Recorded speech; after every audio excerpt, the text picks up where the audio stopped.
Hey guys, I've got a sequel review for you here.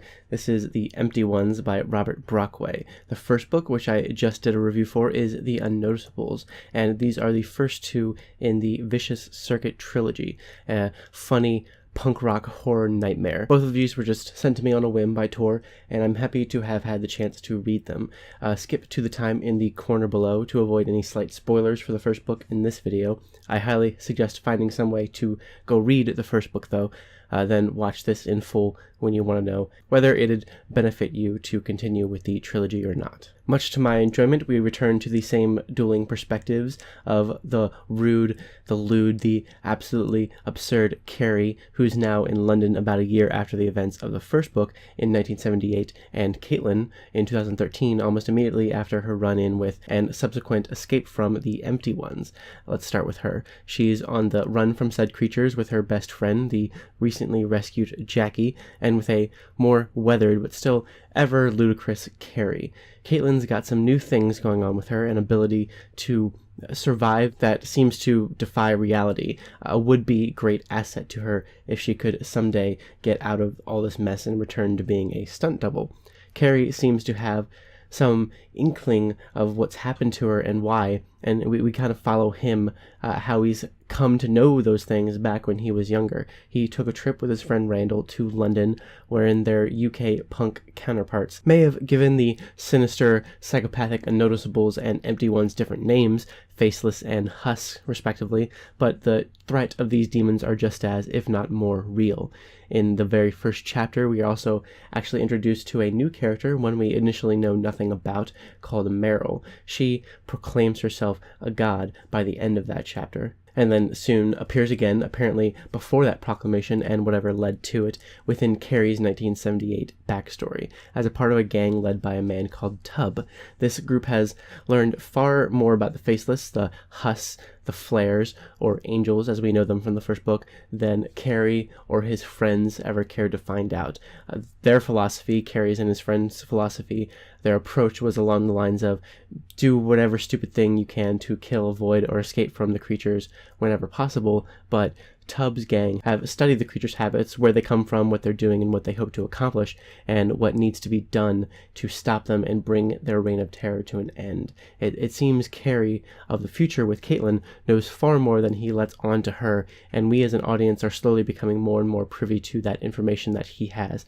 In this, we develop a deeper understanding of what's happening behind the scenes of the story and why, and how Caitlin, Carrie, and Meryl all come into play within that. To me, this book was even better than the first. They're both pretty solid, but this truly builds on where the first book left us off. It adds not only to the story, to the origins of the Unnoticeables, the Empty Ones, the Angels, and the Tarmen, and to what their purpose is as they see it, but to the characters and to the urgency of it all. Both of these books are just jam-packed with all kinds of enjoyable things. Chilling evil, cunning, villainous creatures, relatable characters, seemingly impossible situations, non-stop action, and immense wit and humor that varies on the spectrum from unapologetically juvenile and sarcastic to reflective and self-deprecating to viciously dark. This, like the previous book, had me laughing both inwardly and outwardly sometimes, which is very difficult to do, I think, for a lot of readers. The humor, though it may be hit or miss depending on what you can allow yourself to find funny, is effortless and not try hard at all. It comes organically from the characters, their thoughts, and the situations that they've been put in. A lot of that does come from Carrie as a character.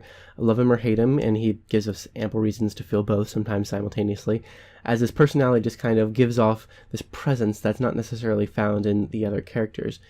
Even when faced with a gang of people in London that know far more about the situation than he does, he still manages to come across as the one who will save them all and somehow figure this whole thing out, even though the idea of that is kind of ridiculous. And he's the stubborn, know-it-all, accidentally competent idiot that he sets out to be, and he and Caitlin both very much feel like the same people they were in the Unnoticeables.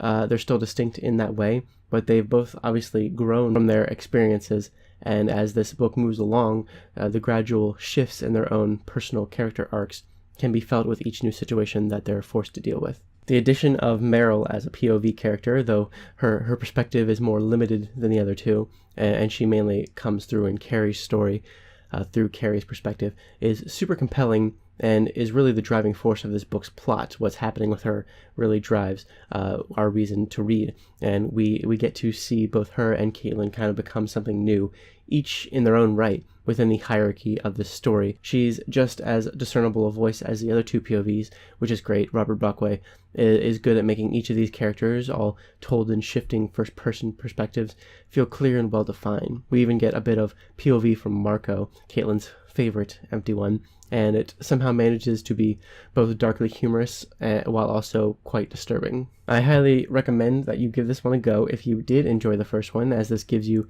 much more information into what's happening while remaining just as fast-paced and fun. If you didn't enjoy the first one, I don't think this will do much to change your mind.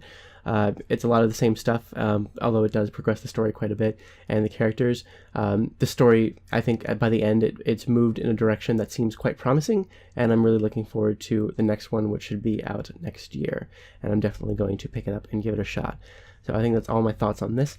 If you are interested in picking these books up, definitely let me know. If you've come across them and you've read them yourself, I would love to hear about that as well. Definitely go out and find them and give them a chance. You might be surprised, pleasantly surprised, just as I was when I started to get into them. So that's it. Thank you guys so much for watching, and I will see you later with more.